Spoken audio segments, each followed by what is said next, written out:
ದೇವಸ್ಥಾನಕ್ಕೆ ನಾನ್ ಕೇಳಿರೋ ಪ್ರಕಾರ ರಾಜ್ಕುಮಾರ್ ಅವರು, ವಿಷ್ಣುವರ್ಧನ್ ಅವರು, ದೊಡ್ಡ ದೊಡ್ಡ ದಿಗ್ಗಜರೆಲ್ಲ ಬಂದ್ ಹೋಗಿದ್ದಾರೆ ಅಂತ ಕೇಳಿದೀನಿ. ಅದ್ರ ಬಗ್ಗೆ ಹೇಳಿ ಅಕ್ಕ, ಯಾರ್ಯಾರು ಬಂದಿದ್ದಾರೆ, ಯಾರ್ಯಾರಿಂದ ಏನೇನ್ ಸೇವೆ ಆಗಿದೆ ದೇವಸ್ಥಾನಕ್ಕೆ, ಅದ್ರ ಬಗ್ಗೆ ಹೇಳಿ. ತುಂಬಾ ಜನ ಬಂದಿದ್ದಾರೆ ಅಮ್ಮ. ರಾಜ್ಕುಮಾರ್, ವಿಷ್ಣುವರ್ಧನ್ ಅವರೆಲ್ಲ ಬಂದಾಗ ನಾವು ಚಿಕ್ಕ ಮಕ್ಕಳು, ಅಂದ್ರೆ ಒಂದು 13-14 ವರ್ಷದ ಮಕ್ಕಳೇನೋ ನಾವೆಲ್ಲ. ಎಂತ ನಿಗರ್ವಿಗಳು, ಅವ್ರನ್ನೆಲ್ಲ ನೋಡಿದ್ರೆ ಯಪ್ಪ ದೇವ್ರೆ. ರಾಜ್ಕುಮಾರು ಮತ್ತೆ ಪಾರ್ವತಮ್ಮನವ್ರು ಇಬ್ರು ಬಂದಿದ್ರು. ಹೀಗೆ ನೀ ಹೇಗ್ ಕೂತಿದ್ಯೋ ಹಾಗೆ ಅಜ್ಜಿ ಅಕ್ಕಪಕ್ಕದಲ್ಲಿ ಅವ್ರ ಮನುಷ್ಯದ ಮೇಲೆ ಕೂತ್ಕೊಂಡು, ಅಜ್ಜಿ ಕೂತಿದ್ದ ಕಡೆ ಅಜ್ಜಿ ಹಾಡ್ ಹೇಳಪ್ಪ ಒಂದು ಅಂದ್ರು. ಯಾಕೆಂದ್ರೆ ರಾಜ್ಕುಮಾರ್ ಅವರು ಧೀಮಂತ ನಾಯಕ, ಧೀಮಂತ ಗಾಯಕ ಕೂಡ ಅವರು. ಎಷ್ಟು ನಿಗರ್ವಿ, ಅಷ್ಟು ಹಂಬಲ್ ಆಗಿ, ಅಷ್ಟು ಕೀರ್ತಿ ಹೆಸರು ಇದನ್ ಮಾಡಿರುವಂತ ಮನುಷ್ಯ ಎಷ್ಟು ಮುಗ್ಧರಾಗಿ ಕೂತಿದ್ರು ಅಂದ್ರೆ ಕಣ್ಣು ಕಟ್ಟದಾಗಿದೆ. ಇನ್ನೂ ನಮ್ಗೆಲ್ಲಾರ್ಗು ನೆನಪುಗಳು. ಸೊ ಕೂತ್ಕೊಂಡು ಅಜ್ಜಿಗೋಸ್ಕರ ಹಾಡ್ ಹೇಳಿದ್ರು, ಲಕ್ಷ್ಮಿ ಮೇಲೆ ಹಾಡ್ ಹೇಳಿದ್ರು ಅವರು. ಅದೊಂದು ನಂಗೆ ತುಂಬಾ ಚೆನ್ನಾಗಿ ನಮಗ್ ನೆನಪಿರೋಂಥದ್ದು. ಮತ್ತೆ ಒಡೆಯರ್, ಶ್ರೀಕಂಠದತ್ತ ನರಸಿಂಹರಾಜ ಒಡೆಯರ್ ಬಂದಿದ್ರು.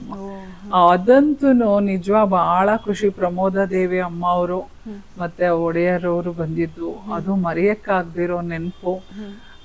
ನಮ್ಮ ಮನೆಯಲ್ಲೇ ಈಗ ಏನ್ ಅಜ್ಜಿ ಬೃಂದಾವನ ಮಾಡಿದೀವಿ, ಅದೇ ಮನೆಯಲ್ಲೇ ಊಟ ಮಾಡ್ಕೊಂಡು ಹೋಗಿದ್ದು ಅವರು.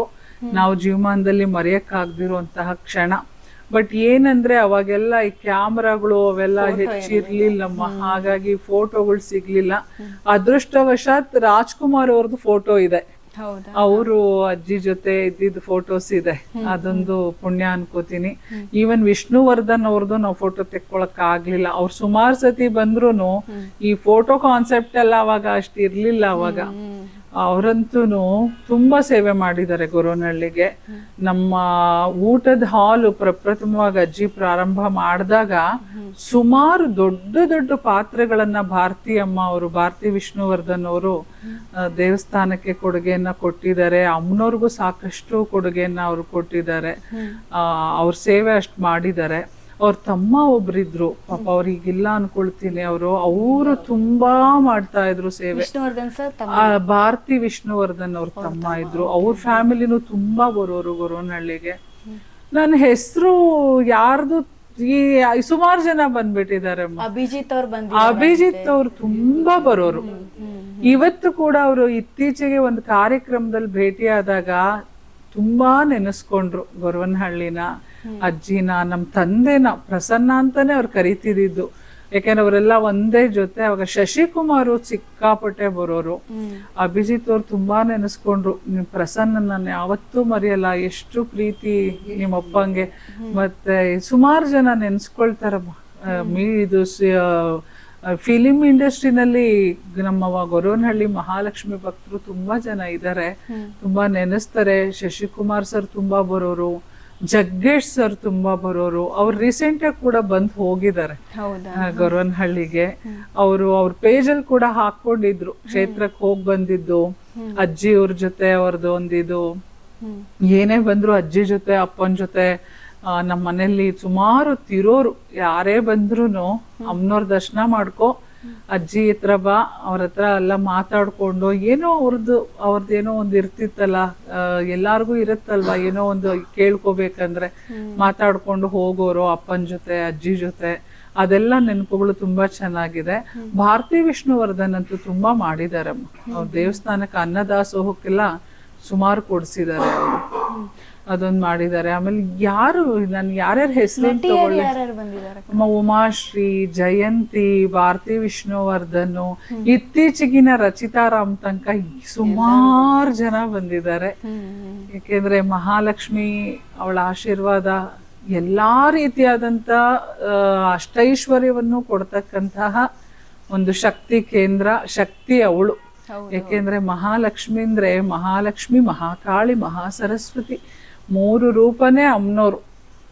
ಯಾವುದೇ ದೇವಿನ ತಗೊಂಡ್ರು 3 ಅಂಶನೂ ಅವರಲ್ಲಿ ಇದ್ದೇ ಇರುತ್ತೆ. ಅಜ್ಜಿ ಯಾವಾಗ್ಲೂ ಹೇಳೋರಮ್ಮ, ಹೆಣ್ಮಕ್ಳು ತುಂಬಾ ಉಪವಾಸ ಇದ್ದು ಅವಳು ಪೂಜೆ ಮಾಡ್ಬೇಡಿ ಅಂತ. ನಮ್ ದೇವಸ್ಥಾನಕ್ಕೆ ಯಾರೇ ಬಂದ್ರು ಒಂದ್ ಹಣ್ಣಾದ್ರೂ ತಿಂದು ಪೂಜೆಗೆ ಹೋಗಿ ಇನ್ನೋರು, ಉಪವಾಸ ಕಳಿಸ್ತಿರ್ಲಿಲ್ಲ ಅಜ್ಜಿ. ಖಾಲಿ ಹೊಟ್ಟೆಲ್ ಇರ್ಬೇಡಿ ಅಂತ ಅಜ್ಜಿ ತುಂಬಾ ಹೇಳೋರು. ಒಂದ್ ಹಣ್ಣಾದ್ರೂ ತಿಂದು, ಮಕ್ಕಳ ಸಂಕಟದಲ್ಲಿದ್ರೆ ಅವಳಗ್ ಸಂಕಟ ಆಗತ್ತೆ, ನೀವು ತೃಪ್ತಿಯಾಗಿ ಅವಳಗ್ ಪೂಜೆ ಮಾಡಿ, ಯಾವ್ದೇ ಭಯ ಇಲ್ದೆ ಪ್ರೀತಿಯಿಂದ ಪೂಜೆ ಮಾಡಿ, ಜಗಳ ಮಾಡಿ ಪಡ್ಕೊಳ್ಳಿ, ನಿಮ್ಗೆ ಏನ್ ಬೇಕೋ ಅವಳ ಹತ್ರ ಫೈಟ್ ಮಾಡಿ ಅಂತ ಹೇಳೋರು ಅಜ್ಜಿ. ತುಂಬಾ ಜನ ಅಮ್ಮ ಎಷ್ಟು ಉಮಾಶ್ರೀ ಜಯಂತಿ ಅವರೆಲ್ಲ ಬಂದ್ರೆ ಅಜ್ಜಿ ಜೊತೆ ತುಂಬಾ ಹೊತ್ತಿರೋರು.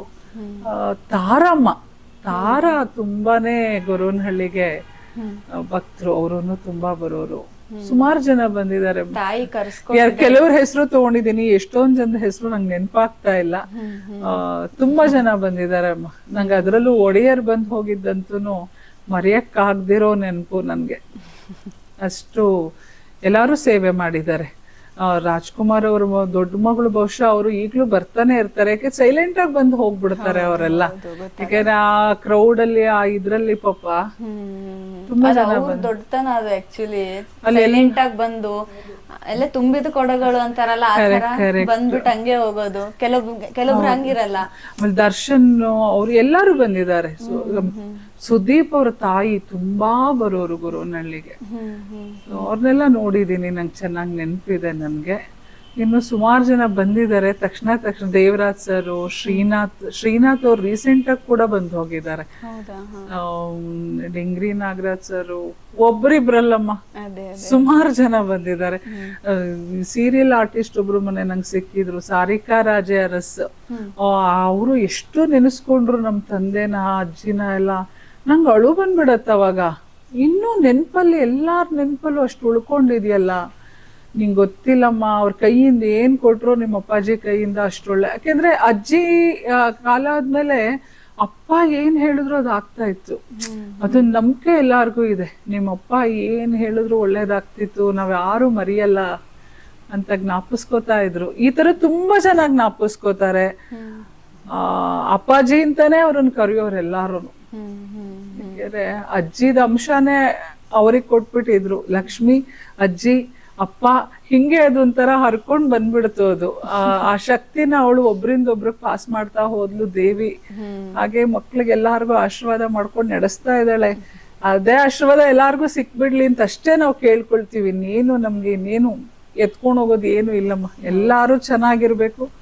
ಸರ್ವೇ ಜನ ಸುಖಿನೋ ಭವಂತು, ಸಮಸ್ತ ಸನ್ಮಂಗಳಾನಿ ಭವಂತು. ಕೊನೆಗೆ ಅದೊಂದೇ ಉಳ್ಕೊಳ್ಳೋದು. ಎಲ್ಲಾರು ಚೆನ್ನಾಗಿರ್ಬೇಕಷ್ಟೇ.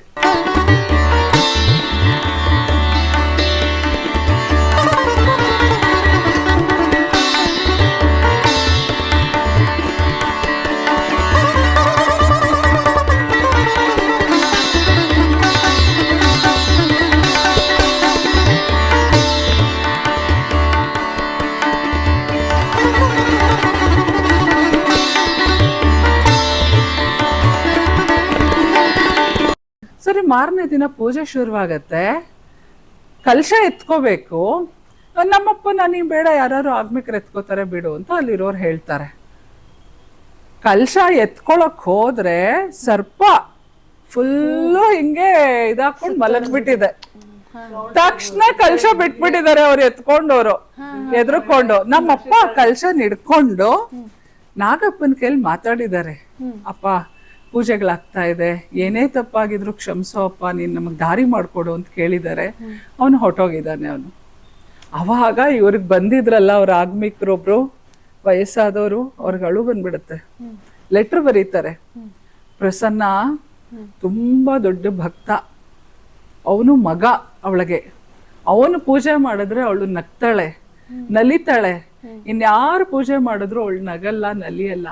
ಅವನನ್ನ ಯಾವ ಕಾರಣಕ್ಕೂ ರೀಪ್ಲೇಸ್ ಮಾಡಬಾರ್ದು ಅಂತ ಬರೀತಾರೆ. ಹಂಗೆ ಭಿಕ್ಷೆ ಕೊಟ್ಟಿದ್ದಾಳೆ ನಮಗೆ ಜೀವನನ. ಅಂದ್ರೆ ಎಲ್ಲಾರ್ಗೂ ಕಷ್ಟ ಬಂದೇ ಬರುತ್ತೆ ಅಂತ ಹೇಳಕ್ ನಾವೇನ್ ಹೊರತಲ್ಲ ಅದಕ್ಕೆ. ಅವರು ಆಗ್ಮಿಕ್ರು ಆ ಮಾತು ಹೇಳ್ಬೇಕಾದ್ರೆ ನಾನು ಬಹಳ ಸಂಕಟ ಪಟ್ಟೆ. ಓ, ಹೆಂಗ್ ಉಳಿಸ್ಕೊಂಡಿದ್ದಾಳೆ ಅಜ್ಜಿ ಮೂಲಕ. ಲಕ್ಷ್ಮಿನೇ ನೀನೇ ನನಗ್ ಪೂಜೆ ಮಾಡ್ಬೇಕು. ನಮ್ಮಪ್ಪ 55 ವರ್ಷ ಅವ್ಳು ಪೂಜೆ ಮಾಡಿದ್ರು. ಈಗ 3 ವರ್ಷ ಆಯ್ತಮ್ಮ ಅವರು ನಾರಾಯಣನ ಹತ್ರ ಸೇರ್ಕೊಂಡ್ರು. ಅವ್ರ ಪೂಜೆನ ಪ್ರತಿಯೊಬ್ರು ನೆನೆಸ್ತಾರೆ ಇವತ್ತೂನು. ಮಾತಾಡೋರು, ಅಮ್ಮ ನೋಡೆ ಇವನ್ಗೇನೋ ಕಷ್ಟ ಅಂತೆ, ಸರಿ ಮಾಡ್ಕೊಡೆ ಅಮ್ಮ ಅಂತ ಹಿಂಗೆ ಲಕ್ಷ್ಮಿ ಕೈಲಿ ಮಾತಾಡೋರು ನಮ್ಮಪ್ಪ.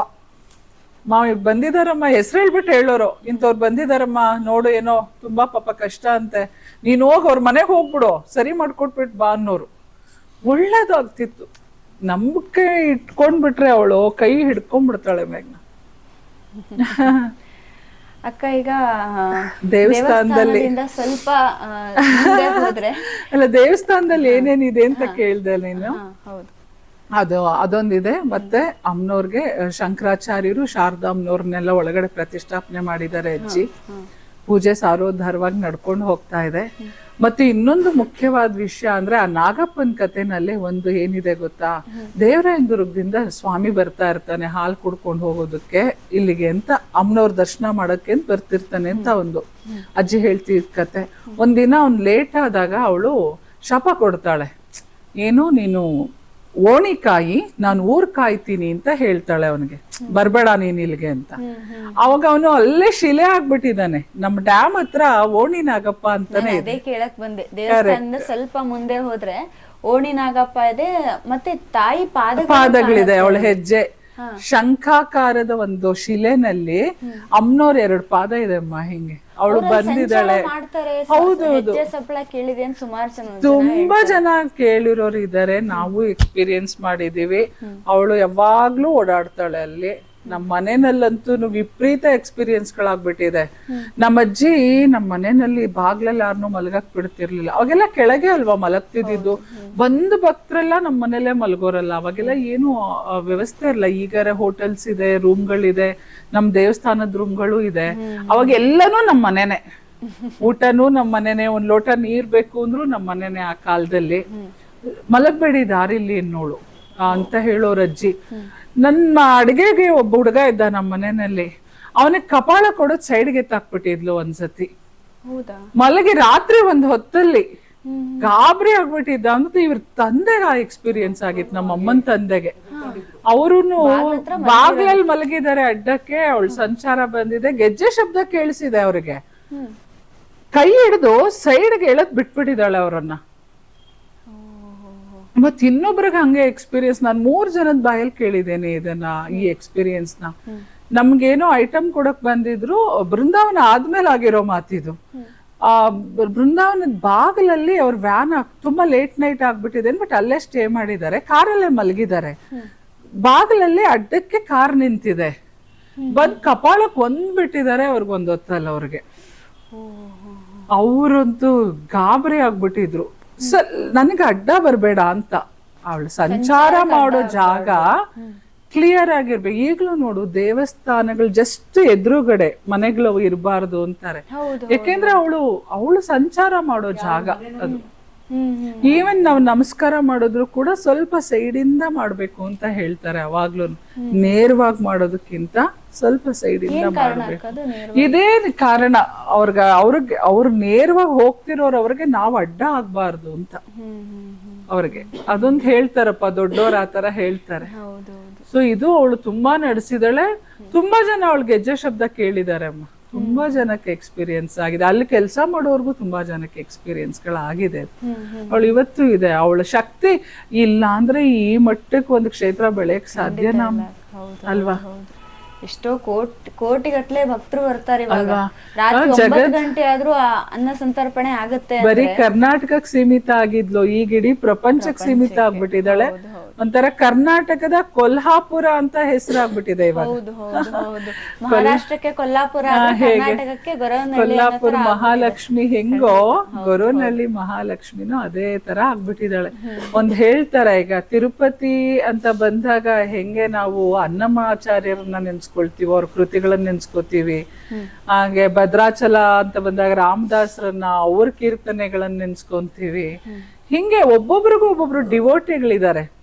ಗೊರವನಹಳ್ಳಿ ಅಂತ ಬಂದಾಗ ಮಹಾಲಕ್ಷ್ಮಿ, ಕಮಲಮ್ಮಜ್ಜಿ, ಅದೆರಡೂನು ಬೇರೆ ಅಲ್ವೇ ಅಲ್ಲ. ಎರಡು ಒಂದೇ ನಾಣ್ಯದ 2 ಸೈಡ್ ಅಷ್ಟೇ, 2 ಮುಖ ಅಷ್ಟು ಮಾಡ್ತಿದ್ದಾರೆ.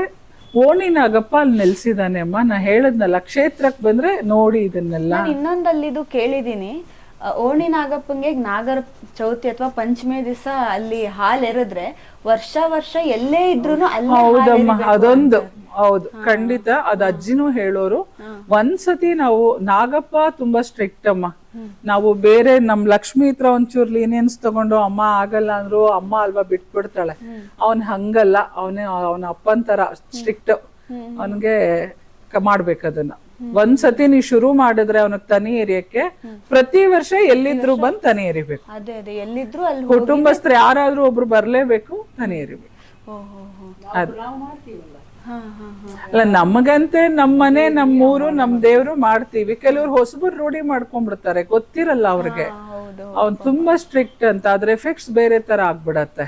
ಹಾಗಾಗಿ ಹೇಳಿ ಅಕ್ಕ, ಈಗ ಯಾರೋ ಭಕ್ತರು ಬರ್ತಾರೆ, ಬಂದಿರ್ತಾರೆ, ತನಿ ಎರ್ದಿರ್ತಾರೆ, ನಮಸ್ಕಾರ ಮಾಡ್ಕೊಂಡು ಪೂಜೆ ಮಾಡ್ಕೊಂಡು ಹೋದ್ರೆ ಸಾಕು. ಹಾಲ್ ಹಾಕೋದು, ತನಿ ಎರಿಯೋದು ಮಾಡ್ತೀರಾ, ಪ್ರತಿ ವರ್ಷ ಮಾಡ್ಬೇಕು. ಇಷ್ಟು ಅವನಿಗೆ ಮಾಡ್ಲೇಬೇಕು, ಸ್ಟ್ರಿಕ್ಟ್ ಆಗಿ ಮಾಡ್ಬೇಕಮ್ಮ. ಅದು ಮಾತ್ರ, ಅದ್ರಲ್ಲಿ ಏನು ಬೇರೆ ಇದಿಲ್ಲ, ಡಿವಿಯೇಷನ್ ಇಲ್ಲ. ಅಕ್ಕ ಇವಾಗ ನಿಮ್ಮ ಬಗ್ಗೆ ಸ್ವಲ್ಪ ಹೇಳಿ. ನಿಮ್ಮ ಮದುವೆ ಆಗಿದ್ದೆ ಅವಾಗ, ನಿಮ್ಮ ಕುಟುಂಬದ ಬಗ್ಗೆ. ಏನೇ ಅಜ್ಜಿ ಬಗ್ಗೆನೇ ಬೇಕಾದಷ್ಟು ಇರುವಾಗ, ಬಟ್ ನೀ ಕೇಳ್ತಿದ್ಯಾ ಅಂತ. ನನಗೆ ಅಜ್ಜಿ ಎಷ್ಟೋ ಆಸೆ ಅಂದ್ರೆ ಅವ್ರು ಮೆತ್ತಗಾಗ್ತಾ ಬಂದ್ಬಿಟ್ಟಿದ್ರು. ಬೇಗ ಮದ್ವೆ ಮಾಡ್ಬೇಕು, ಅವಳು ಮದ್ವೆ ನೋಡ್ಬೇಕು ಅಂತ ತುಂಬಾ ಚಿಕ್ಕ ವಯಸ್ಸಿಗೆ ಮದ್ವೆ ಮಾಡ್ಬಿಟ್ರು. ನನಗೂ ಆಲ್ಮೋಸ್ಟ್ 18 years ಏನೋ ಅಷ್ಟೇ ನನ್ ಮದ್ವೆ ಆದಾಗ. ಸೊ ನಮ್ಮ ಯಜಮಾನ್ರು ಶ್ರೀ ಪ್ರಸಾದ್ ಅಂತ. ಸೊ ಅವ್ರನ್ನ ಕೈ ಹಿಡ್ದೆ. ಅಜ್ಜಿ ನೋಡಿದ್ ಹುಡ್ಗನೆ ನನ್ಗೆ, ಈ ಹುಡ್ಗನ್ ನೋಡಿದೀನಿ, ತಾಳಿ ಕಟ್ಸ್ಕೊ ಅಂದ್ರು, ಕಟ್ಟಿಸ್ಕೊಂಡೆ ನಾನು. ಜೀವನ ಚೆನ್ನಾಗಿ ಹಂಗೆ ನಡ್ಕೊಂಡ್ ಬಂತು. ಇವತ್ತು ಅವರು ಕೂಡ ಟ್ರಸ್ಟಿ ಗೊರವನಹಳ್ಳಿ ಮಹಾಲಕ್ಷ್ಮಿ ಟೆಂಪಲ್ ಅಲ್ಲಿ. ನಮ್ ತಾಯಿ ಇದ್ರು ಆ ಜಾಗದಲ್ಲಿ, ಇವತ್ತು ನಮ್ಮ ಯಜಮಾನ್ರು ಟ್ರಸ್ಟಿ ಆಗಿದ್ದಾರೆ. ಅವರು ಕೂಡ ಆ ಒಂದು ಇದ್ರಲ್ಲಿ ನಡೆಸ್ಕೊಂಡು ಹೋಗ್ತಿದ್ದಾರೆ. ಸೇವೆ ಆಗ್ತಿದೆ, ತುಂಬಾ ಸೇವೆ ಮಾಡಿದಾರಮ್ಮ. ನಾನು ಅವ್ರನ್ನ ಕಾಲಭೈರವ ಅಂತ ಕರಿತೀನಿ. ನಮ್ಮ ಮನೆಗೆ ರಕ್ಷಣೆ, ಒಂಥರ ರಕ್ಷಣೆ ಅಂತಾನೆ ಹೇಳ್ಬೋದು. ಅಜ್ಜಿ ನಮ್ಮ ಯಜಮಾನ್ರು ನನ್ನನ್ನು ಮದ್ವೆ ಮಾಡ್ಕೊಂಡಾಗ ಅವ್ರ ಜಾಬಲ್ಲಿ ಇದ್ರು ನಮ್ಮ ಮನೆಯವರು. ಅವ್ರಿಗೆ ಬಾಂಬೆಗೆ ಟ್ರಾನ್ಸ್ಫರ್ ಆಗೋಯ್ತು. ಸೊ ಅವಾಗ ಅಜ್ಜಿ ಕಳಿಸ್ಲಿಲ್ಲ, ಬಿಟ್ಟಿರಕ್ಕಾಗಲ್ಲಪ್ಪ ನಿಮ್ಮಿಬ್ರುನು, ಅವಳ ಮೇಲೆ ತುಂಬಾ ಪ್ರೀತಿ, ನೀನ್ ರಿಸೈನ್ ಮಾಡ್ಬಿಡು, ಇಲ್ಲೇ ನಮ್ ಜೊತೆಲೆ ಎಲ್ಲ ವ್ಯವಹಾರಗಳೆಲ್ಲ ನೋಡ್ಕೊಂಡು ಇಲ್ಲೇ. ಇಲ್ಲ ನಾನ್ ತುಮಕೂರು ಮದ್ವೆ ಮಾಡ್ಕೊಟ್ಟಿದ್ದು. ನಾನು ಕೆಲ್ಸದ ನಿಮಿತ್ತ ಬೆಂಗಳೂರಿಗೆ ಶಿಫ್ಟ್ ಆದ್ವಿ ನಾವು. ಸೊ ಬೆಂಗಳೂರಲ್ಲಿ ಇದ್ದಾಗ ಮತ್ ಬಾಂಬೆಗೆ ಟ್ರಾನ್ಸ್ಫರ್ ಆಯ್ತು ಅವ್ರಿಗೆ. ಅಜ್ಜಿ ರಿಕ್ವೆಸ್ಟ್ ಮಾಡ್ಕೊಂಡ್ರು ಅಂತ. ನಮ್ಮ ಅಜ್ಜಿ ಮಾತು ತುಂಬಾ ಕೇಳೋರು ನಮ್ಮ ಮನೆಯವರು. ಸೊ ಅವಾಗಿಂದ ಗೊರವನಹಳ್ಳಿಲೇ ಸೇವೆ ಮಾಡ್ಕೊಂಡಿದ್ದಾರೆ. ಸೊ ನಡ್ಕೊಂಡು ಹೋಗ್ತಾ ಇದೆ ಹಿಂಗೆ ಜೀವನ. ಇಬ್ಬರ ಕಡೆಯಿಂದ ತಾಯಿ ಸೇವೆ ತಗೋತಿದ್ದಾಳೆ. ಎಲ್ಲ ಇಡೀ ಫ್ಯಾಮಿಲಿ ಮಾಡ್ತಿದೀವಿ ಅಮ್ಮ. ಇಡೀ ಕುಟುಂಬನ ಕೆಲ್ಸಕ್ಕೆ ಅಂತ ಇಟ್ಟಿದ್ದಾಳೆ ಅವಳು. ನಾವ್ ಕೆಲ್ಸ ಮಾಡ್ತಾ ಇದೀವಿ ಅಷ್ಟೇ. ಈಗ ನಿಮ್ ಮಕ್ಕಳ ಬಗ್ಗೆ ಹೇಳಿ. ನನಗೆ 2 ಗಂಡ್ ಮಕ್ಳು. ದೊಡ್ಡವನು ಕೂಡ ಅವ್ರ ತಂದೆ ಜೊತೆನಲ್ಲಿ ಗೊರವನಹಳ್ಳಿಗೆ ಹೋಗ್ತಾನೆ, ಅಲ್ಲೇ ಎಲ್ಲಾನು ನೋಡ್ಕೊಳ್ತಾ ಇದ್ದಾನೆ. ನಮ್ದು ಒಂದಷ್ಟು ಚೌಲ್ಟ್ರಿ ಎಲ್ಲ ಇದೆ ನಮ್ದು ಪ್ರೈವೇಟ್ ಆಗಿ, ಅದನ್ನೆಲ್ಲ ನೋಡ್ಕೋತಾನೆ. ಅಂಗಡಿಗಳಿದೆ, ಅದನ್ನು ನೋಡ್ಕೊಂಡಿದ್ದಾನೆ. ಮತ್ತೆ ಅಜ್ಜಿ ಬೃಂದಾವನದ್ದು ಅಲ್ಲಿ ಈಗ ನಾವು ಅಜ್ಜಿ ಬೃಂದಾವನಕ್ಕೆ ಒಂದು ಸಪ್ರೇಟ್ ಟ್ರಸ್ಟ್ ಮಾಡಿದೀವಿ. ಅದರಲ್ಲಿ ಅದನ್ನೆಲ್ಲ ನಡೆಸ್ಕೊಂಡು ಹೋಗ್ತಾ ಇದ್ದಾರೆ ಮಕ್ಕಳುಗಳು. ಮಹಾಲಕ್ಷ್ಮಿ ಕಮಲಮ್ಮ ಸೇವಾ ಟ್ರಸ್ಟ್ ಅಂತ, ಅದರಿಂದ ಒಂದು ಗೋಶಾಲೆಯನ್ನು ಕೂಡ ನಡೆಸ್ತಾ ಇದೀವಿ. ನಮ್ಮ ಯಥಾಶಕ್ತಿ ಗೋಶಾಲೆ ಗೊರವನಹಳ್ಳಿನಲ್ಲೇ ಇದೆ. ಹಾ, ನಮ್ಮ ಯಥಾಶಕ್ತಿ ನಡೆಸ್ಕೊಂಡು ಹೋಗ್ತಾ ಇದೀವಿ. ಸ್ಕೂಲ್ ಮಹಾಲಕ್ಷ್ಮಿ ಚಾರಿಟಬಲ್ ಟ್ರಸ್ಟ್ ಇಂದ ಸ್ಕೂಲ್ ಅಮ್ಮ, ಅದನ್ನ ಹೇಳಲೇಬೇಕು. ದೇವಸ್ಥಾನದಿಂದ ತುಂಬಾನೇ ಒಳ್ಳೊಳ್ಳೆ ಕೆಲಸಗಳಾಗ್ತಾ ಇದೆ. ನಿರಂತರವಾಗಿ ದಾಸೋಹ, ಬೆಳಗ್ಗೆ 8ಕ್ಕೆ ಊಟ ಶುರುವಾದ್ರೆ ಸಂಜೆ 8 ಗಂಟೆವರೆಗೂ ಇರತ್ತೆ. ಅದು ನಮ್ಮ ಮನೆಯಲ್ಲಿ ಶುರುವಾದ ದಾಸೋಹ ಇವತ್ತಿನವರೆಗೂ ಬ್ರೇಕೇ ಇಲ್ಲ, ನಿರಂತರವಾಗಿ ನಡ್ಕೊಂಡ್ ಬಂದಿದೆ. ಇಷ್ಟು ಚೆನ್ನಾಗಿ ದಾಸೋಹವನ್ನ ನಡೆಸ್ಕೊಂಡು ಹೋಗ್ತಿರುವಂತ ಕೆಲವೇ ಸಂಸ್ಥೆಗಳಲ್ಲಿ ನಮ್ಮ ಗೊರವನಹಳ್ಳಿ ಕ್ಷೇತ್ರ ಕೂಡ ಒಂದು ಬಹಳ ಹೆಮ್ಮೆ ವಿಷಯ. ಏಕೆಂದ್ರೆ ಅನ್ನದಾನ ಮಾಡಿದ್ದು ಇದು ಯಾವಾಗ್ಲೂ ತುಂಬಾ ಕಾಯುತ್ತೆ ಅಂತಾರೆ. ಅನ್ನದಾನ ಮಾಡ್ತಾ ಇರ್ತಕ್ಕಂಥ ಕ್ಷೇತ್ರ ಅದಕ್ಕೆ ಇರ್ಬೇಕು ಬಹುಶಃ ಇಷ್ಟು ಸಾರೋದಾರವಾಗಿ ಬೆಳೀತಾ ಇದೆ. ಆಮೇಲೆ ಮಹಾಲಕ್ಷ್ಮಿ ಚಾರಿಟಬಲ್ ಟ್ರಸ್ಟ್ ಇಂದ ಉಚಿತವಾಗಿ ಸ್ಕೂಲ್, ಮಕ್ಳಿಗೆ ಫೀಸ್ ಇಲ್ಲ, ಪುಸ್ತಕ ಯಾವ್ದಕ್ಕೂ ದುಡ್ಡು ತಗೊಳ್ಳಲ್ಲ. ಸುಮಾರು ಒಂದು 500-600 ಎಲ್ಲ ಫ್ರೀ. ಯೂನಿಫಾರ್ಮ್ ಇಂದ ಹಿಡಿದು ಫ್ರೀನೆ. 500-600 ಮಕ್ಕಳು ಆ ಸ್ಕೂಲಲ್ಲಿ ಓದ್ತಾ ಇದ್ದಾರೆ. ಆಡಳಿತ ಮಂಡಳಿ ಎಲ್ಲ ಚೆನ್ನಾಗಿ ನಡೆಸ್ಕೊಂಡು ಹೋಗ್ತಾ ಇದೆ. ಈಗ ಉಚಿತವಾಗಿ ಚಿಕಿತ್ಸಾಲಯ ಬೇರೆ ಶುರು ಮಾಡಿದೆ. ಇವಾಗ ಹಾಸ್ಪಿಟಲ್ ಅಂತ ಹೇಳಕ್ಕಲ್ಲ, ಸ್ಮಾಲ್ ಕ್ಲಿನಿಕ್, ಎಮರ್ಜೆನ್ಸಿ ಸಣ್ಣ ಪುಟ್ಟ ಅಲ್ಲಿ ಬಂದವ್ರಿಗೆ ಆಗ್ಲಿ ಹಳ್ಳಿಯವ್ರಿಗೆ ಆಗ್ಲಿ ಸಮಸ್ಯೆ ಆದ್ರೆ ಅವಳು ಶಕ್ತಿ ಕೊಟ್ರೆ ಮುಂದಿನ ದಿನಗಳಲ್ಲಿ ಹಾಸ್ಪಿಟಲ್ ಕೂಡ ಆಗ್ಬೋದು. ಅಕ್ಕ, ನೀವು ಗೊರವನಹಳ್ಳಿ ತಾಯಿ ಬಗ್ಗೆ, ಕಮಲಮ್ಮಜ್ಜಿಯವ್ರ ಬಗ್ಗೆ ಎಲ್ಲ ವಿಷಯನೂ ತುಂಬಾ ಚೆನ್ನಾಗಿ ಕಥೆ ಮುಖಾಂತರ ತಿಳಿಸಿದ್ರಿ. ತುಂಬಾ ಖುಷಿ ಆಗತ್ತೆ, ಇನ್ನ ಕೇಳ್ಬೇಕು ಅನ್ಸುತ್ತೆ. ಅದ್ರ ಜೊತೆಗೆ ನೀವು ಒಳ್ಳೆ ಗಾಯಕಿ ಅಂತ ಕೇಳಿದೀನಿ ನಾನು. ಸುಮಾರು ನಿಮ್ಮ ವಿಡಿಯೋಗಳು ನೋಡಿದ್ದೀನಿ, ನೀವು ಹಾಡ್ ಹಾಡಿರೋ ವಿಡಿಯೋಗಳು ನೋಡಿದ್ದೀನಿ. ನಿಮ್ಮ ಸಂಗೀತದ ಪಯಣದ ಬಗ್ಗೆ ಹೇಳಿ ಅಕ್ಕ. ನಾನ್ ನೋಡಪ್ಪ ಚಿಕ್ಕ ವಯಸ್ಸಿಂದನೂ ಮತ್ತೆ ಅಲ್ಲಿಗೆ ಬರ್ತೀವಿ, ರೂಟ್ಸ್ಗೆ ಬರ್ತೀವಿ. ಹೌದು.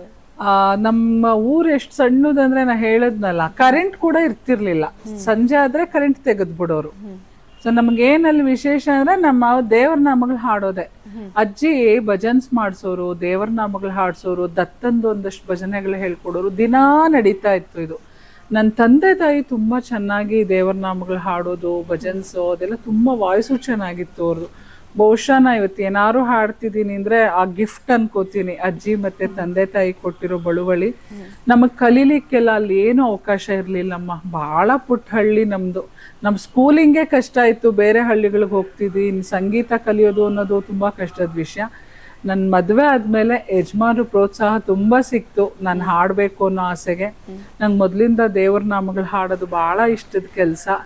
ಸೊ ಅದನ್ನೇ ಮುಂದುವರ್ಸ್ಕೊಂಡ್ ಬಂದೆ, ಒಂದ್ ಸ್ವಲ್ಪ ಕಲಿತಾ ಬಂದೆ. ಜೊತೆಗೆ ಪ್ರೋಗ್ರಾಮ್ಸ್ಗಳನ್ನು ಕೊಡಕ್ ಶುರು ಮಾಡಿದೆ. ನನ್ನದೇ ಆದಂತ ಯೂಟ್ಯೂಬ್ ಚಾನಲ್ ಸ್ವರ ಕಮಲ ಅಂತ, ಅಜ್ಜಿಯವ್ರ ಹೆಸರು ಬರ್ಬೇಕು ಅಂತ ಹೇಳ್ಕೊಂಡು ಸ್ವರ ಕಮಲ ಅಂತ ಅದಕ್ಕೆ ಇಟ್ಟು ಅದ್ರಲ್ಲಿ ಒಂದಷ್ಟು ಹಾಡುಗಳನ್ನ ಅಪ್ಲೋಡ್ ಮಾಡಿ ಆ ರೀತಿಯಾಗಿ ಮಾಡ್ತಿದ್ದೀನಿ. ಎಲ್ಲೇ ಕರೆದ್ರು ದೇವರ ನಾಮಗಳ ಕಾರ್ಯಕ್ರಮ, ಒಂದಷ್ಟು ಭಾವಗೀತೆಗಳು, ಅಲ್ಲ ಲೈಟ್ ಮ್ಯೂಸಿಕ್, ಸುಗಮ ಸಂಗೀತದಲ್ಲಿ ಒಂದ್ ಸ್ವಲ್ಪ ಏನೋ ನನಗೆ ಅವಳು ಕೊಟ್ಟಷ್ಟು ಯಥಾಶಕ್ತಿ ಮಾಡ್ತಾ ಇದ್ದೀನಿ. ಒಂದು ಫಿಲಿಮಲ್ಲಿ ಕೂಡ ಹಾಡಿದ್ದೀನಿ, ಜನ್ಧನ್ ಅಂತ. ಸೊ ಅದ್ರಲ್ಲಿ ಕೂಡ ಒಂದು ಗೀತೆಯನ್ನ ಹಾಡಿದ್ದೀನಿ. ಒಂದ್ 2 ಲೈನು ಹಾಡ್ಬೋದಾ ಅಕ್ಕ? ಅಮ್ಮನ ಮೇಲೆ ಹೇಳ್ಬೋಣ, ಲಕ್ಷ್ಮಿ ಮೇಲೆ. ಚಂಡಿ ಚಾಮುಂಡಿ ಮಹಾಶಕ್ತಿ ನೀನೇ, ಕಾಳಿಯು ನೀನೇ, ದುರ್ಗೆಯು ನೀನೇ. ಚಂಡಿ ಚಾಮುಂಡಿ ಮಹಾಶಕ್ತಿ ನೀನೇ, ಕಾಳಿಯು ನೀನೇ, ದುರ್ಗೆಯು ನೀನೇ. ಕ್ಷೀರ ಸಮುದ್ಭವ ಮಂಗಳ ರೂಪಿಣಿ, ಗುಣಗಣವಾರಿಧಿ ಲೋಕಹಿತೈಷಿಣಿ, ಗುಣಗಣವಾರಿಧಿ ಲೋಕಹಿತೈಷಿಣಿ. ಗೊರವನಹಳ್ಳಿಯ ಶ್ರೀ ಮಹಾಲಕ್ಷ್ಮಿ, ನೀನಿರದೆ ಮಾತೆ ಈ ಭುವಿಯಿಲ್ಲ. ನೀನೇ ಜೀವವು ಈ ಜಗಕ್ಕೆಲ್ಲ, ನೀನೇ ಜೀವವು ಈ ಜಗಕ್ಕೆಲ್ಲ. ನೀನಗದೆ ಮಾತೆ ಚೆಲುವಿಲ್ಲ. ಗೊರವನಹಳ್ಳಿಯ ಶ್ರೀ ಮಹಾಲಕ್ಷ್ಮಿ, ನೀನಿರದೆ ಮಾತೆ ಈ ಭುವಿಯಿಲ್ಲ. ನೀನಿರದೆ ಮಾತೆ ಈ ಭುವಿಯಿಲ್ಲ. ಅಮ್ಮ ಅಮ್ಮ ಅಮ್ಮ, ಗೊರವನಹಳ್ಳಿಯ ಮಹಾಲಕ್ಷ್ಮಿ, ಪಾಹಿ ಮಾಂ ಪಾಹಿ ಮಾಂ ಪಾಹಿ ಮಾಂ. ತುಂಬಾ ತುಂಬಾ ತುಂಬಾ ಚೆನ್ನಾಗಿ ಹೇಳಿದ್ರಿ ಅಕ್ಕ. ತುಂಬಾ ಖುಷಿ ಆಯ್ತು ಹಾಡ್ ಕೇಳಿ. ಥ್ಯಾಂಕ್ ಯು ಮಾ, ಥ್ಯಾಂಕ್ ಯು. ನಿಮ್ಮ ಸಂಗೀತದ ಪಯಣ ಇನ್ನ ದೊಡ್ಡ ಮಟ್ಟಕ್ಕೆ ಸಾಗ್ಲಿ, ಇನ್ನ ಒಳ್ಳೊಳ್ಳೆ ಕೆಲಸಗಳು ನಿಮ್ಮಿಂದ ಆಗ್ಲಿ, ಗೊರವನಹಳ್ಳಿಗೆ ನಿಮ್ಮಿಂದ ಇನ್ನ ಹೆಚ್ಚು ಸೇವೆ ಆಗ್ಲಿ ಅಂತ ನಾನು ಕೇಳ್ತೀನಿ. ಈಗ ನಮ್ಮ ಚಾನಲ್ ಅಲ್ಲಿ ಇಷ್ಟೊತ್ತು ನಾವು ಗೊರವನಹಳ್ಳಿ ಬಗ್ಗೆ, ದೇವಿ ಮಹಾತ್ಮೆ ಬಗ್ಗೆ ಎಲ್ಲ ಮಾತಾಡಿದ್ವಿ. ಕೊನೆಯದಾಗಿ ನಮ್ಮ ವೀಕ್ಷಕರಿಗೆ ಏನ್ ಸಂದೇಶ ಕೊಡ್ತೀರಾ ಅಕ್ಕ? ಒಳ್ಳೆ ಮಾರ್ಗದಲ್ಲಿ ನಡೆಯೋಣ, ಒಳ್ಳೆಯದನ್ನ ಆಲೋಚನೆ ಮಾಡೋಣ. ಏಕೆಂದ್ರೆ ಅರಿಷಡ್ ವರ್ಗಗಳು ಮನುಷ್ಯನನ್ನ ತುಂಬಾ ಕಾಡ್ಸತ್ತೆ ಮೇಘನ. ಕಾಮ, ಕ್ರೋಧ, ಲೋಭ, ಮದ, ಮಾತ್ಸರ್ಯ, ಈ ಜಲಸಿ ಎನ್ನುವುದು ತುಂಬಾ ಜಾಸ್ತಿ ಆಗ್ಬಿಟ್ಟಿದೆ. ಒಬ್ಬರ ಮೇಲೆ ಒಬ್ರಿಗೆ ಬೇಡ ಅನ್ಸುತ್ತೆ. ನೆಮ್ಮದಿಯಾಗಿ ಬದುಕು ತುಂಬಾ ಮುಖ್ಯ. ಬದುಕು ತುಂಬಾ ಚಿಕ್ಕದಾಗ್ತಾ ಇದೆ. ಯಾವ ಕ್ಷಣದಲ್ಲಿ ಜೀವ ಪರಮಾತ್ಮನನ್ನು ಸೇರುತ್ತೋ ಗೊತ್ತಿಲ್ಲ. ನಮ್ಮದೇನಿದೆ ನೋಡಿಕೊಂಡು ನಮ್ಮ ಬದುಕನ್ನು ಒಳ್ಳೆ ರೀತಿಲಿ ಕಟ್ಕೊಂಡು ಒಂದೊಳ್ಳೆ ಸಂಸ್ಕಾರದಲ್ಲಿ ಹೋದರೆ ಸಾಕು ಅಂದ್ಕೊಳ್ತೀನಿ. ಇದೇ ಕಮಲಮ್ಮಜ್ಜಿ ಕೂಡ ಹೇಳ್ತಾ ಇದ್ದಿದ್ದು. ಕಮಲಮ್ಮಜ್ಜಿ ಹೇಳ್ತಿದ್ದಿದ್ದು ಒಂದು ಸಮಾಧಾನವಾಗಿರಿ, ಸಮಾಧಾನದಿಂದ ಬದುಕಿ. ಜಂಜಾಟಗಳಿದ್ದಿದ್ದೆ ಮನುಷ್ಯನಿಗೆ, ಅದು ಮುಗಿಯೋದೇ ಇಲ್ಲ. ಬಟ್ ಹಾಗಂತ ಇನ್ನೊಬ್ಬರ ಮೇಲೆ ಸದಾ ಅಸೂಯೆ ಪಟ್ಕೊಂಡು ಹಿಂಸೆ ಪಟ್ಕೊಂಡು ನಮ್ಮ ಬೆಳವಣಿಗೆ ಕುಂಠಿತ ಆಗೋಗುತ್ತೆ. ಅವಾಗ ಎನರ್ಜಿ ಎಲ್ಲ ನಾವು ಅಲ್ಲಿ ಕಳ್ಕೊಳ್ತಾ ಇದ್ರೆ ಅಲ್ವಾ, ಆ ಎನರ್ಜಿನ ನಾವೇ ಉಳಿಸ್ಕೊಂಡು ನಮ್ಮ ಬೆಳವಣಿಗೆಯನ್ನ ರೂಢಿ ಮಾಡ್ಕೊಂಡ್ರೆ ತುಂಬಾ ಒಳ್ಳೇದು ಅನ್ಸತ್ತೆ. ಎಲ್ಲರಿಗೂ ಒಳ್ಳೇದಾಗ್ಲಿ. ನೀನು ದೇವಸ್ಥಾನದ ವಿಶೇಷತೆಗಳನ್ನ ಕೇಳ್ತಾ ಇದ್ದೆ, ಅದೊಂದು ಮಿಸ್ ಆಯ್ತು. ಮುಖ್ಯವಾಗಿ ಅಮ್ಮನವರಿಗೆ ದಿನ ಅಭಿಷೇಕ, ಅಲಂಕಾರ, ಪೂಜೆಗಳು, ಅಷ್ಟಾವಧಾನ ಸೇವೆ ನಡೀತಾನೆ ಇರತ್ತೆ ನಿರಂತರವಾಗಿ. ತ್ರಿಕಾಲ ಒಳಗೆ ಮಂಗಳಾರತಿ ಆಗತ್ತೆ, ಬೆಳಗ್ಗೆ ಮಧ್ಯಾಹ್ನ ರಾತ್ರಿ ಬಹಳ ಚೆನ್ನಾಗಾಗತ್ತೆ ಅದು. ಜೊತೆಗೆ ವಿಶೇಷವಾದ ದಿನಗಳಲ್ಲಿ ಅಮ್ಮನವರಿಗೆ ಪ್ರಾಕಾರೋತ್ಸವಗಳು ಮಾಡಿಸೋರಿದ್ದಾರೆ, ಹೋಮ ಹವನಗಳನ್ನ ಮಾಡಿಸೋರಿದ್ದಾರೆ, ಅದು ನಡೀತಾನೆ ಇರತ್ತೆ. ಕಾರ್ತಿಕ ಮಾಸದಲ್ಲಿ ಅವಳ ವಿಜೃಂಭಣೆಯ ದೀಪೋತ್ಸವ ನಡೆಯುತ್ತೆ. ಪ್ರತಿ ಕಾರ್ತಿಕ ಕೊನೆಯ ಶುಕ್ರವಾರ, ಅಮಾವಾಸ್ಯೆಗೂ ಮುಂಚೆ ಬರುವ ಶುಕ್ರವಾರ ಗೊರವನಹಳ್ಳಿಯಲ್ಲಿ ವಿಜೃಂಭಣೆಯಿಂದ ಮಹಾಲಕ್ಷ್ಮಿಯ ಕಾರ್ತಿಕ ದೀಪೋತ್ಸವ ನಡೆಯುತ್ತೆ. ಎಲ್ಲರೂ ಅದರಲ್ಲಿ ಸೇರಿ ಪಾಲ್ಗೊಳ್ಳಿ. ಬೆಳಗ್ಗೆ ಬೆಳ್ಳಿ ರಥೋತ್ಸವ ಇರುತ್ತೆ ಅಮ್ಮನವ್ರದ್ದು, ಸಾಯಂಕಾಲ ದೀಪೋತ್ಸವ ಮತ್ತೆ ಮುತ್ತಿನ ಪಲ್ಲಕ್ಕಿ ಉತ್ಸವ ಇರುತ್ತೆ. ತುಂಬಾ ಚೆನ್ನಾಗಿ ನಡೆಯುತ್ತೆ. ನೀವಲ್ಲಿ ಬಂದ್ರೆ ಅನೇಕರ ಆಶೀರ್ವಾದ ಸಿಗತ್ತೆ. ಒಂದು ನಮ್ಮ ಮಾರಮ್ಮಂದು ಕ್ಷೇತ್ರ ದೇವತೆ ಅವಳು, ದೇವಸ್ಥಾನದ ಹಿಂಭಾಗನೇ ಇದೆಯಮ್ಮ ಮಾರಮ್ಮನ ದೇವಸ್ಥಾನ. ಅವಳು ಅಷ್ಟೇ ಶಕ್ತಿ. ಓಣಿ ನಾಗಪ್ಪನ ಆಶೀರ್ವಾದ ಸಿಗತ್ತೆ, ಕಮಲಮ್ಮಜ್ಜಿ ಆಶೀರ್ವಾದ ಸಿಗತ್ತೆ, ದತ್ತಾತ್ರೇಯ ಗುರುಗಳ ಆಶೀರ್ವಾದ ಸಿಗತ್ತೆ. ಅಜ್ಜಿ ಎಷ್ಟು ಅವಳನ್ನು ದತ್ತಾತ್ರೇಯರಿಗೆ ಪೂಜೆ ಮಾಡಿದ್ದಾರೆ ಅಂದ್ರೆ, ಅವರ ಬೃಂದಾವನದ ಜಾಗದಲ್ಲೇ ಔದುಂಬರ ವೃಕ್ಷ ಬೆಳೆದ್ ನಿಂತ್ಬಿಟ್ಟಿದೆ ಆ ಮನೆಯಲ್ಲೇನೆ. ಅಲ್ಲೇ ದತ್ತಾತ್ರೇಯರನ್ನು ಕೂಡ ಪ್ರತಿಷ್ಠಾಪನೆ ಮಾಡಿದೀವಿ. ಅದ್ರದ್ದು ದರ್ಶನ ತಗೋಬಹುದು ನೀವು. ಕಲ್ಯಾಣ ದತ್ತಾತ್ರೇಯ ಸ್ವಾಮಿಗಳು. ಎಂಥ ಗ್ರಹದ ದೋಷಗಳು, ಎಂತಹ ಪೀಡೆಗಳು ಇದ್ರೂ ಗ್ರಹದ್ದು ಎಲ್ಲವನ್ನ ನಿವಾರಿಸೋ ಶಕ್ತಿ ಇರೋದು ದತ್ತಾತ್ರೇಯ ಗುರುಗಳಿಗೆ. ಬನ್ನಿ, ದರ್ಶನ ತಗೊಳ್ಳಿ. ಮಹಾಲಕ್ಷ್ಮಿಯ ಕೃಪೆ ಜೊತೆಗೆ ಇಷ್ಟು ಜನದ ಕೃಪೆನ ನಿಮ್ಮ ಜೊತೆ ತಗೊಂಡು ಹೋಗಿ. ನಿಮ್ಮ ವಾಹಿನಿಯ ಮೂಲಕ ಸುಮಾರು ವಿಷಯಗಳನ್ನ ಇವತ್ತು ಹಂಚ್ಕೊಂಡಿದ್ದು ನನಗೆ ಮತ್ತೆ ನನ್ನ ತಾಯಿ ಲಲಿತಮ್ಮನವ್ರಿಗೆ ಬಹಳ ಸಂತೋಷ ಆಯ್ತು. ಸೊ ನನ್ನ ತಮ್ಮ ಕೂಡ ದೇವಸ್ಥಾನದಲ್ಲೇ ಈಗ ನಮ್ಮ ತಂದೆ ನಂತರ ಪೂಜೆ ಪುನಸ್ಕಾರಗಳನ್ನ ನಡೆಸ್ಕೊಂಡು ಹೋಗ್ತಾ ಇದ್ದಾನೆ. ಸುಬ್ರಹ್ಮಣ್ಯ ಶರ್ಮಾ ಅಂತ ಅವನ ಹೆಸರು. ನಮ್ಮ ಇಡೀ ಕುಟುಂಬ ನಿರಂತರವಾಗಿ ಅವಳ ಸೇವೆಯಲ್ಲಿದ್ದೀವಿ. ಈ ಉಸಿರಿರೋವರೆಗೂ ಅವಳ ಭಾಗ್ಯ ನಮಗೆ ಕೊಟ್ಬಿಟ್ರೆ ಸಾಕು. ಆಡಳಿತವನ್ನ ಮಹಾಲಕ್ಷ್ಮಿ ಚಾರಿಟಬಲ್ ಟ್ರಸ್ಟ್ ತುಂಬಾ ಚೆನ್ನಾಗಿ ನಡೆಸ್ಕೊಂಡು ಹೋಗ್ತಾ ಇದ್ದಾರೆ. ಎಲ್ಲವೂ ಚೆನ್ನಾಗಿ ನಡೀತಿದೆ, ಅವಳ ಕೃಪೆ. ಎಲ್ಲರಿಗೂ ಒಳ್ಳೇದಾಗ್ಲಿ. ನಿಮ್ಮ ವಾಹಿನಿಯ ವೀಕ್ಷಕರಿಗೆಲ್ಲ ಮಹಾಲಕ್ಷ್ಮಿ ಕಮಲಮ್ಮಜ್ಜಿ ಕೃಪೆ ಸಿಗಲಿ ಅಂತ ಈ ಮೂಲಕ ನಾನು ಕೇಳ್ಕೊಳ್ತೀನಿ. ಮೇಘನಾ, ತುಂಬಾ ಖುಷಿ ಆಯ್ತು. ನೀನು ಮೇಘನಾ ಅಂತ ಕರೆದು ನಮ್ಗೆ ಅಭ್ಯಾಸ. ನಿನ್ಗೆ ಸುಪ್ರಿಯಾ ಅಂತ ಹೊರಗಡೆ ಕರೀತಾರೆ, ಬಟ್ ನಮ್ಗೆ ಮೇಘನಾ ಅಂತ ಹೇಳೇ ಅಭ್ಯಾಸ. ಅದೇ ಬಂದ್ಬಿಡ್ತು ನನ್ಗೆ. ನಿನಗೂ ನಿಮ್ಮ ಕುಟುಂಬಕ್ಕೂ ಕೂಡ ತುಂಬಾ ಒಳ್ಳೇದಾಗ್ಲಿ. Thank you. ಎಲ್ಲರಿಗೂ ಧನ್ಯವಾದಗಳು. ಓಂ ಶ್ರೀ ಮಹಾಲಕ್ಷ್ಮಿ ನಮಃ ಅಂತ ಸದಾ ಜಪ ಮಾಡಿ. ಅದೊಂದು ಬೀಜಾಕ್ಷರ ಸಾಕು, ಎಲ್ಲ ಕಷ್ಟಗಳನ್ನ ಅಮ್ಮ ನಿವಾರಣೆ ಮಾಡ್ತಾಳೆ. ಎಲ್ಲರಿಗೂ ಒಳ್ಳೇದಾಗ್ಲಿ. ತುಂಬಾ ಖುಷಿ ಆಯ್ತಕ್ಕ ನಿಮ್ಮ ಮಾತು ಕೇಳಿ. ಸಾಕ್ಷಾತ್ ಮಹಾಲಕ್ಷ್ಮಿ ಕಳೆ ಇದೆ ನಿಮಗ್ ನೋಡಿದ್ರು. ನಾ ಸುಮಾರು ಸತಿ ಹೇಳ್ಬಿಟ್ಟಿದೀನಿ, ನಿಮ್ಗೂ ಗೊತ್ತು. ತುಂಬಾ ಖುಷಿ ಆಯ್ತು ನಿಮ್ ಜೊತೆ ಇಷ್ಟೊತ್ತು ಮಾತಾಡಿರೋದಕ್ಕೆ, ನಮ್ಮ ಚಾನಲ್ಗೆ ಸಪೋರ್ಟ್ ಮಾಡಿದ್ದಕ್ಕೆ, ವಿಡಿಯೋ ಮಾಡಕ್ಕೆ ನಮಗೆ ಅವಕಾಶ ಮಾಡಿಕೊಟ್ಟಿದ್ದಕ್ಕೆ ಎಲ್ಲರಿಗೂ ತುಂಬಾ ಕೃತಜ್ಞತೆಗಳನ್ನು ತಿಳಿಸ್ತಾ ಇದೀವಿ. ಥ್ಯಾಂಕ್ಸ್.